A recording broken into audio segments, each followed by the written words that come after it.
আসসালামু আলাইকুম প্রিয় বন্ধুরা, কেমন আছেন? আল্লাহর রহমতে সবাই ভালো আছেন। তো সবাই আল্লাহর রহমতে ভালোই আছেন। তো যে যেখান থেকে দেখছেন আমার ভিডিওতে অবশ্যই লাইক করবেন। তো অনেকে ভিডিও দেখছেন, লাইক করছেন না, হয়তো বা পছন্দ হচ্ছে না। তো আমি দোকান থেকে ভিডিওগুলো বানাই। তো আজ আমি যে বিষয়টি বলতে চাচ্ছি আপনাদেরকে, যে আমি ব্যবসা সম্পর্কীয় ভিডিওগুলো বেশি বানাই।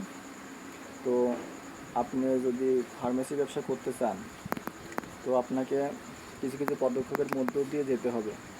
তো ফার্মেসি ব্যবসা বর্তমানে খুবই লাভবান ব্যবসা, এবং কিন্তু এটার জন্য প্রথমেই আপনার কিন্তু প্লেসটা অনেক ভালো হওয়া চাই।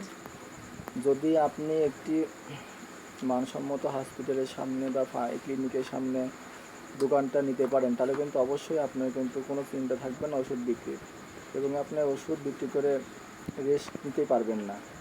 তো ফার্মেসি দোকান দেওয়ার জন্য বাংলাদেশ ফার্মেসি কাউন্সিল কিছু আইন রয়েছে, ড্রাগ অফিসের কিছু আইন রয়েছে, কিছু কাজ রয়েছে।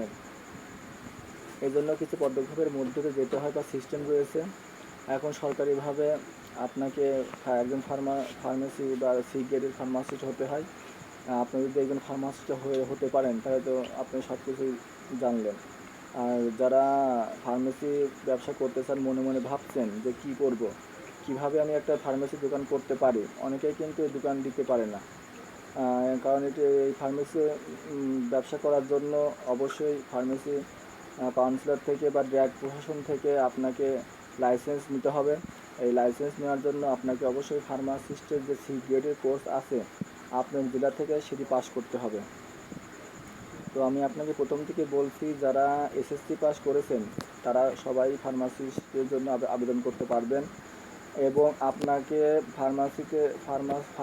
ফার্মেসি করার জন্য, ফার্মাসিস্টে ভর্তি করার জন্য আপনাকে প্রথমে একজন লাইসেন্সধারী সই স্বাক্ষর প্রয়োজন হবে।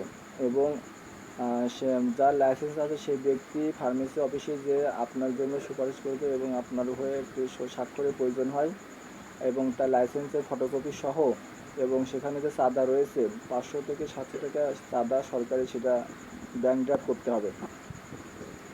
এতে ফার্মেসি দোকান করার জন্য কোনো ভয় নাই, একটি সাহস আর নিজের কনফিডেন্সের প্রয়োজন। সে একটু সময় লাগে, তো সেটা আপনি যদি একটু ধরে ধরে করেন তাহলে কিন্তু হয়ে যাবে। এবং শিক্ষানবিশ পর্যায়ে যারা করে, যারা ফার্মেসিতে থাকে, তারা কিন্তু সবই জানে যে ড্রাগ অফিসে বা ড্রাগ প্রশাসনে ফার্মেসি আস্তে আস্তে যারা করে, তারা ওষুধপাতি সম্পর্কে অনেক আইডিয়া হয়ে যায়, কিন্তু একটা লাইসেন্সের জন্য দোকান দিতে পারে না। আবার অনেকে শিক্ষিত আছেন কিন্তু ওষুধ সম্পর্কে কোনো জ্ঞান নেই, এজন্য আপনাকে কিছু পড়াশোনার মধ্যে দিয়ে সামনে বা লাইসেন্স নেই, এই জন্য করতে পারে না, বা অনেকে টাকার জন্য করতে পারে না। তো যারা এখনও করেননি বা ভাবছেন, লেখাপড়া করে বসে আছেন যে কী করব, কোন ব্যবসা করব, তো আমি বলতে ভাই, যারা এসএসসি থেকে এমবিএ বা মাস্টার্স পাস করে বসে আছেন, তারা প্রথমে আপনারা বা আজই আপনারা ফার্মেসি কাউন্সিলর থেকে যে খোঁজ নেবেন, খোঁজ খবর নেওয়ার পরে কী কী কাগজপত্র লাগবে, এবং আপনি এখন তো সব কিছু অনলাইন হচ্ছে, কম্পিউটারে যাবেন, কম্পিউটারে যে আপনার সার্টিফিকেট সহ টাকা পয়সা যা লাগে, সেখানে আপনি ফার্মেসি কাউন্সিল বা জাতীয় ড্রাগ প্রশাসনের আওতাভুক্ত যে অফিসে রয়েছে ঢাকাতে, সেখানে আপনি আবেদন করে রাখবেন। আবেদন করার পরে আপনার আবেদন যখন রিলিজ স্লিপ আসবে, তখন আপনি সেটা তুলে ভর্তি হয়ে যাবেন। ভর্তি হওয়ার পরে আপনার 3 মাস ক্লাস হবে। 3 মাস ক্লাস রেগুলার হয়, এবং একটা বই দেবে ফার্মাসিস্টের। এই বইটি পড়ে আপনার সব কিছু জানা হয়ে যাবে। আপনার কাছে মনে হবে এটা অনেক সহজ। এবং এখানে আপনার 200 মার্কের টিকচিহ্ন পরীক্ষা হয়।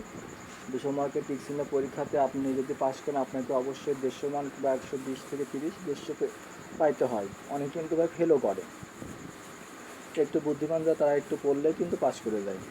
পাস করার পরে আপনার হচ্ছে গিয়ে ফার্মাসিতে যে আপনার পাস করেছেন, আপনার যে লোগো, সেটা ঢাকা থেকে আনতে হয়। আনার পর সেই কাগজটি এনে আপনি কিন্তু লাইসেন্সের আবেদন করতে পারবেন ড্রাগ প্রশাসনে। তো ড্রাগ প্রশাসনে আবেদন করার জন্য আপনাকে হচ্ছে প্রথমে ড্রাগ প্রশাসন অফিসে যে স্যার থাকে তার কাছে যাবেন। যার পর কথা বলে আপনি কিন্তু সরকারি যে ফিজ আসছে সেখানে জমা দেবেন, এবং 2 থেকে 3 মাসের মধ্যেই আপনি লাইসেন্স কিন্তু হাতে পেয়ে যাবেন। এবং আপনাকে একটা ফটোকপি দিয়ে দেবে, এবং সেই ফটোকপি করে আপনার দোকান চালাতে পারবেন। যদি কোনো প্রশাসনের লোক সমস্যা করে, তাহলে আপনি সেই কাগজটি দেখাবেন, তাহলে তারা কিছু বলবে না।